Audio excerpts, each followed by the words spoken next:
हजरत उमर फारूक रजी अल्लाहु अन्हु का वाकया, अदल ओ इंसाफ की रोशन मिसाल। हजरत उमर फारूक रजी अल्लाहु अन्हु इस्लाम के दूसरे खलीफा थे।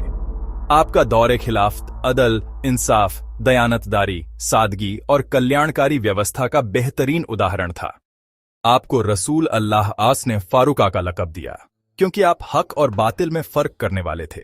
वाकया, खलीफा का एहतिसाब एक बार का जिक्र है कि हजरत उमर रजी अल्लाहु अन्हु ने एक लंबा कुर्ता पहना। नमाज जुमा के बाद आप खुतबा देने के लिए मिंबर पर तशरीफ लाए तो एक सहाबी ने खड़े होकर सवाल किया, ए उमर, हम आपकी बात उस वक्त तक नहीं सुने गए जब तक ये स्पष्ट न करें कि आपके जिस्म पर जो कुर्ता है वह कहां से आया, क्योंकि बैत उल माल से जो कपड़ा मिला था वह इतना लंबा नहीं था कि इतना बड़ा कुर्ता तैयार हो सके। यह सुनकर हजरत उमर रुक गए और अपने बेटे अब्दुल्लाह बिन उमर रजी अल्लाहु अन्हुमा को आवाज दी। हजरत अब्दुल्लाह ने कहा, मेरे वालिद को जो कपड़ा मिला था वह कम था, इसलिए मैंने अपना हिस्सा उन्हें दे दिया ताकि वह पूरा कुर्ता सिलवा सकें। सहाबी ने फौरन कहा, अब हम आपकी बात सुनेंगे क्योंकि आपने हमारे सवाल का जवाब दे दिया है।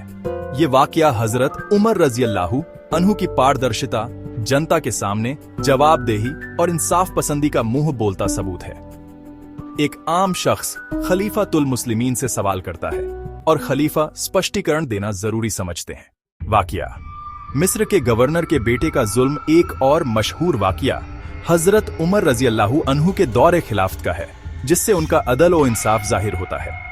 एक मर्तबा मिस्र के गवर्नर अम्र बिन अलास के बेटे ने एक किप्ती नौजवान को घोड़ों की दौड़ में हरा दिया। जब किप्ती नौजवान ने जीतने का दावा किया तो गवर्नर के बेटे ने उसे कोड़े मारे और कहा, मैं गवर्नर का बेटा हूं। किप्ती नौजवान मदीना आ गया और हजरत उमर से शिकायत की। हजरत उमर ने फौरन गवर्नर और उसके बेटे को मदीना तलब किया। जब वह आए तो हजरत उमर ने किप्ती नौजवान को कोड़ा दिया और कहा कि बदला ले लो। नौजवान ने गवर्नर के बेटे को मारा।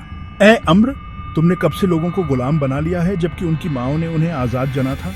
ये अल्फाज तारीख में सुनहरे हरफों से लिखे गए और आज भी इंसाफ की मिसाल के तौर पर दोहराए जाते हैं। वाकया, रात का गश्त हजरत उमर रजी अल्लाहु अन्हु अक्सर रातों को मदीना की गलियों में गश्त करते थे ताकि जनता के हालात से बाखबर रहें। एक रात आपने एक घर से बच्चों के रोने की आवाज सुनी। करीब जाकर देखा तो एक औरत चूल्हे पर खाली हांडी रखे बैठी थी। बच्चे भूखे थे और वह उन्हें बहला रही थी कि खाना बन रहा है। हजरत उमर रजी अल्लाहु अन्हु फौरन बैतुल माल गए, आटे की बोरी उठाई और खुद अपने कंधे पर रखकर औरत के घर ले गए। साथी ने कहा, मैं उठा लेता हूं। कयामत के दिन मेरा बोझ भी तुम उठाओगे। फिर आपने खुद अपने हाथों से खाना पकाया और बच्चों को खिलाया। नतीजा, हजरत उमर रजी अल्लाहु अन्हु के यह वाकयात बताते हैं कि एक हुक्मरान को कैसा होना चाहिए। अदल, बराबरी, जवाबदेही, जनता की सेवा और खौफ खुदा से लबरेज शख्सियत, यही थे उमर फारूक रजी अल्लाहु अन्हु। उनका दौरे खिलाफत आज भी एक आदर्श शासन प्रणाली के रूप में प्रस्तुत किया जाता है।